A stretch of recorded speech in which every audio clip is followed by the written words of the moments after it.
আজকে টিউশন থেকে ফেরার পথে একটা মজার কাণ্ড হয়েছে, সেটা একটু পরেই তোমাদের বলছি। ইদানিং এত গরম পড়েছে, মনে হয় গলেই যাব। আজকে আমার সকাল থেকে সন্ধে কেমন কাটে সেটাই তোমাদের সাথে শেয়ার করব।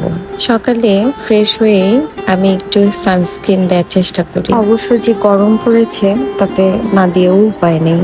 আর ইদানিং সকালে আমি একটু চেষ্টা করি ডিম পোচ করে খাওয়ার। কতদিন হলো বাসায় যাওয়া হয় না, কিন্তু বাসায় না গেলেও এখানে এক আন্টি আছে যিনি আমাকে তার মেয়ের মতোই ভালোবেসে এই যে এতগুলো পেঁয়াজ আর কিছু আম পাঠিয়েছে।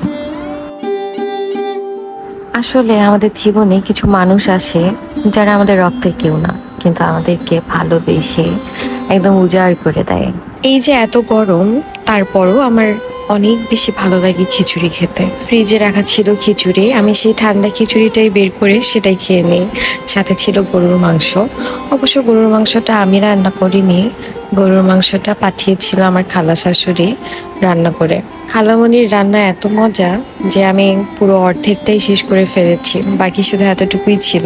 মাঝে মাঝে উনি আমার জন্য এভাবে খাবার পাঠায়, বেশ ভালোই লাগে। মানুষের ভালোবাসা পেতে আসলে খুব বেশি কিছু লাগে না, এই ভালোবাসাটাও কম কি। এখন আমার সময় কাটে বেশিরভাগই একা একা, তাই আর রান্না করতেও ইচ্ছে হচ্ছিল না। গরুর মাংস দিয়ে খিচুড়ি খেতে আমার বেশ লাগে, তোমাদের কেমন লাগে জানিও। এই গরমে ক্লান্তি কাটাতেও আমাদের কিছু স্পেশাল লাগে। এই ধরো নিজের সাথে বসে বসে আনমনে খিচুড়ি খেতে খেতে পছন্দের গান কিংবা সিরিজ দেখা। তারপর দুপুরে খেয়ে হালকা কিছু কাজ ছিল, সেগুলো আমি সেরে ফেলি। আমার একটা অর্ডার ছিল, সেজন্য আমি একটা পার্সেলও গুছিয়ে নিই সাথে করে। প্যাকিং করতে আমার বেশ ভালোই লাগে।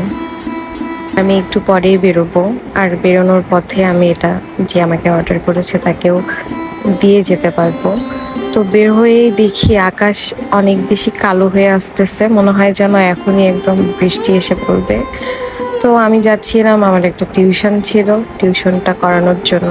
যাওয়ার পথে দেখলাম যে গাছটাতে বেশ ভালোই কৃষ্ণচূড়া হয়েছে, তো সুন্দর লাগছিল, তাই আমি ওইটার একটা ভিডিও নিয়ে নিই।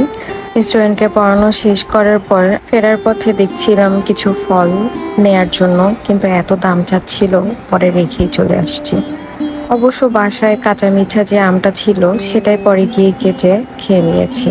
আর আজকের রাতে আমার মেনু ছিল মাছ আর আলু। ব্যস্ততা যতই থাকুক, নিজের কাজগুলো তো সময় মতো করতেই হয়। রাতে মাছ ভাত খেয়ে এই চেনা ব্যস্ত তৃপ্তিময় দিনটা শেষ হলো। তোমাদের কেমন লাগলো দিনটা কমেন্টে জানাতে ভুলবে না।